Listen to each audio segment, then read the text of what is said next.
Okay, welcome to poetry number 2.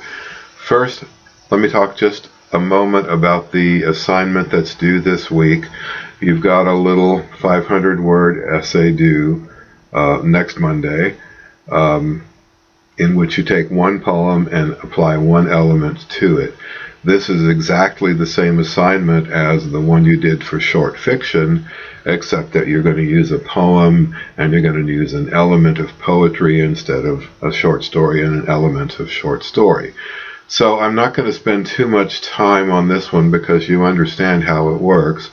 If you did well on the fiction one, do the same thing with the poetry one.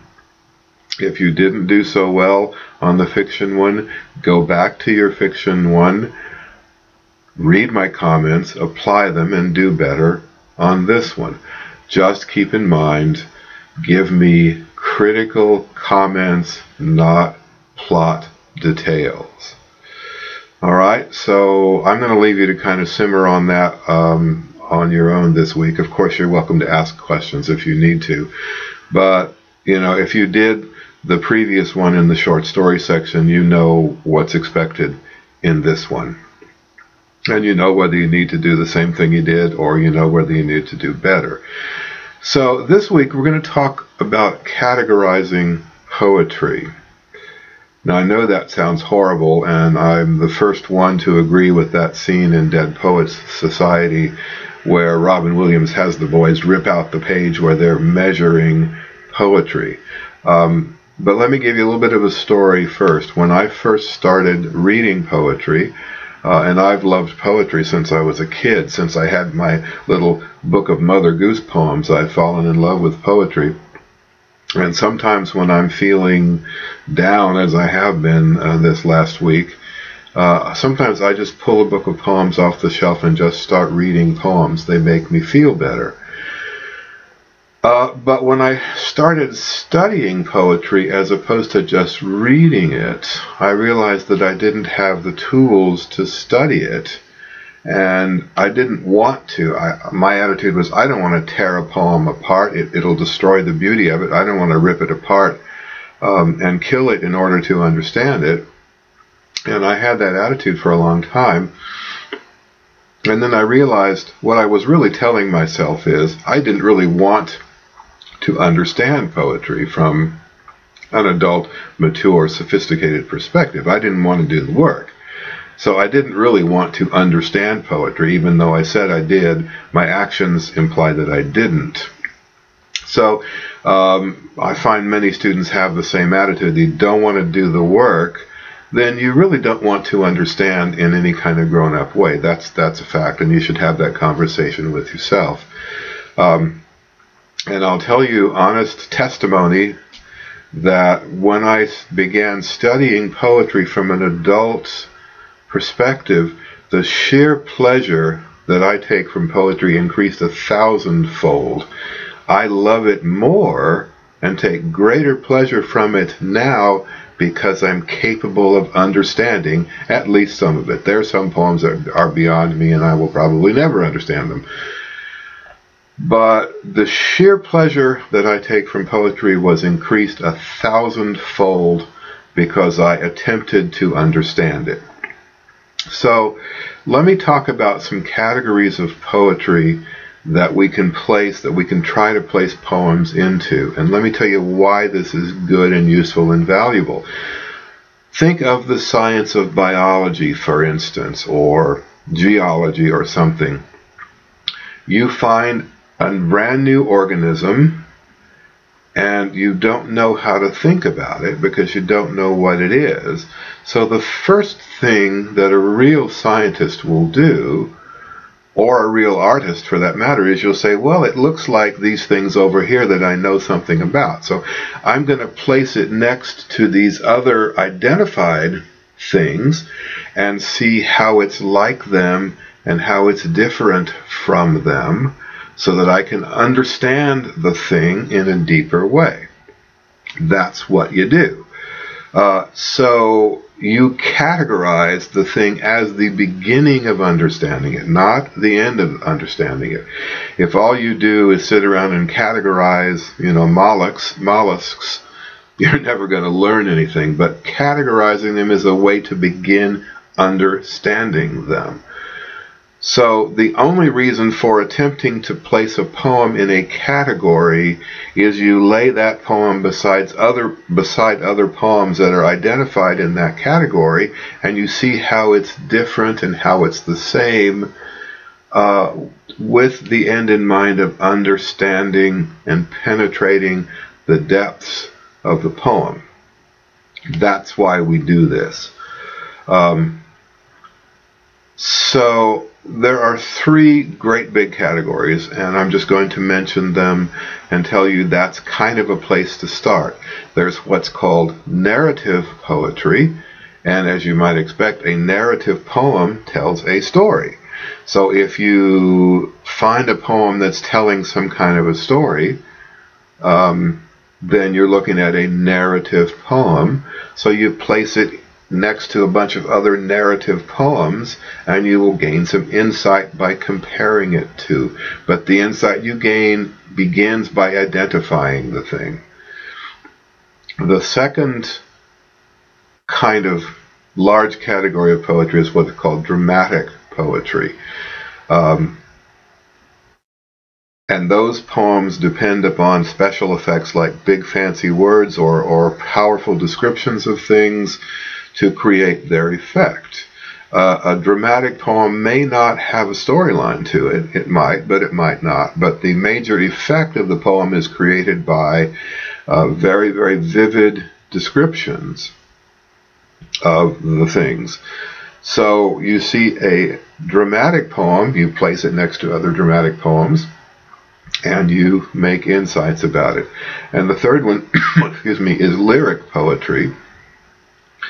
Lyric poems are beautiful because of the way the words fit together. The words themselves create beauty or lyrics. That's why the poem that accompanies a song is called a lyric, because the lyric is attached to the music.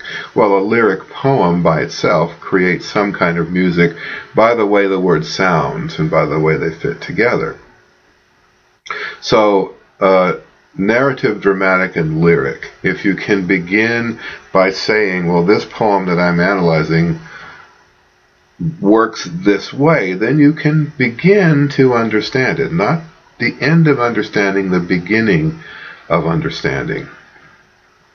And then there are certain other categories, and poetry has been analyzed and categorized to death, and I don't think we need to worry about that. I don't think that's our purpose here.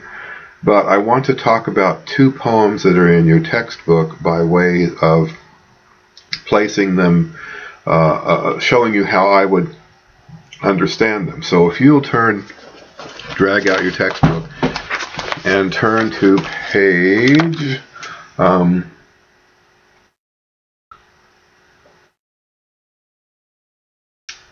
636. There are two poems by Dylan Thomas there.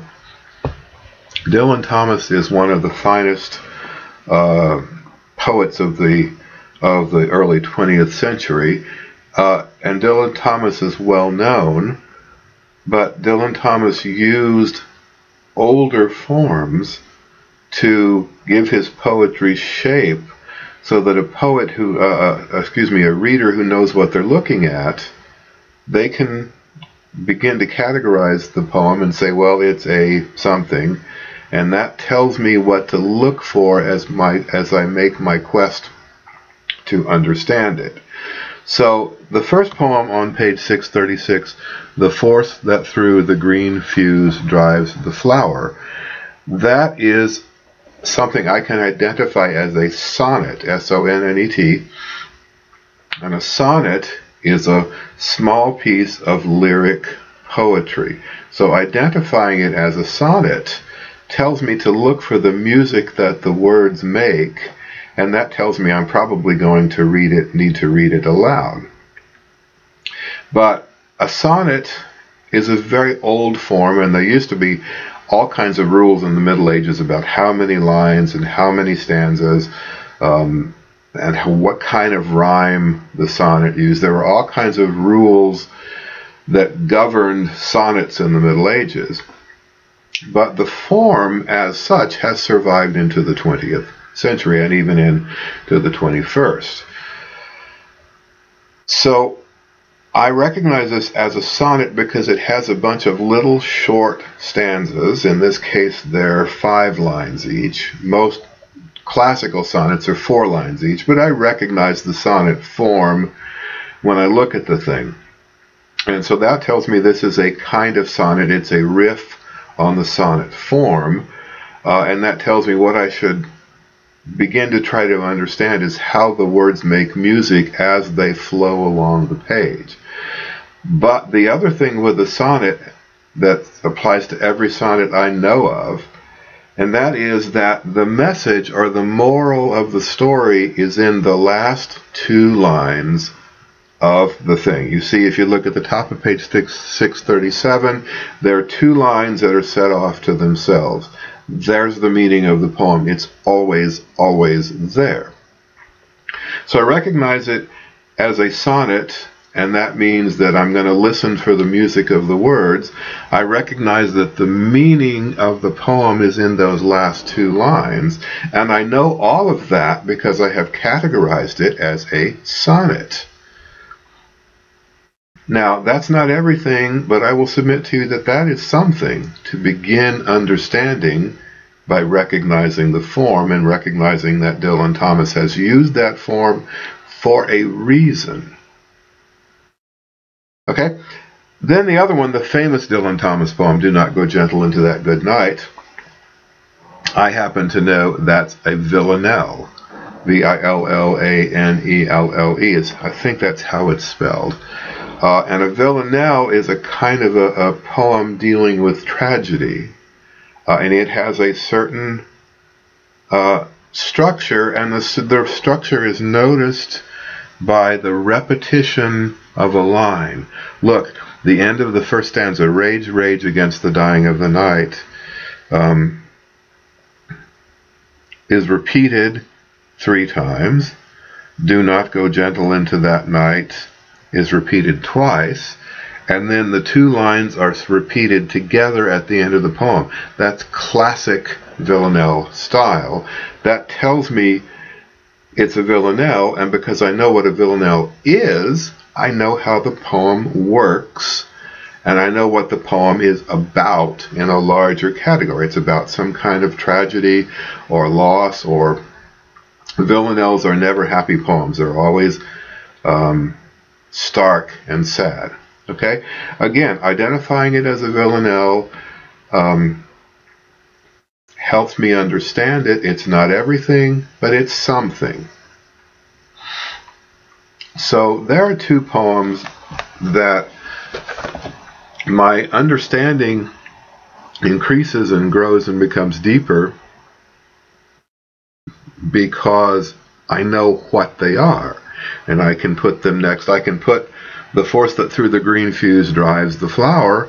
I can put it next to a classical Shakespearean sonnet, and I can say, oh yeah, I see similarities. I see they work the same way. I see the lesson, or what I call the zinger, is in those last 2 lines. And so by knowing what it is, I know how it works. And by knowing how it works, my understanding, wisdom, and penetration into the depths of the poem increases, and because of all of that, I get 1,000 times more pleasure because I know how the thing works. So one of the things that we'll be doing in this class, probably the most important thing, is trying to analyze these poems using critical comments, not plot details, and talk about how the thing works, perhaps trying to categorize it. You can't categorize every poem, but there's a lot of poetry, even in the 20th and 21st century, that can be categorized. So that's where we begin. And I will suggest to you, you know, if you think you're not willing to do this work, then you're also not willing to understand poetry, and you should tell yourself that truth. On the other hand, if you're willing to take a chance and be brave and work at it, you will be surprised at how your love of poetry, or at least your ability to appreciate it, increases. So that's the lecture for the week. I'm going to put a couple of discussions up that will have little videos attached to them about some other poems, and I'm going to invite you to talk about those with each other in the process of your own work with the poem that you chose this week. Okay, have a great week, and we will talk. Bye.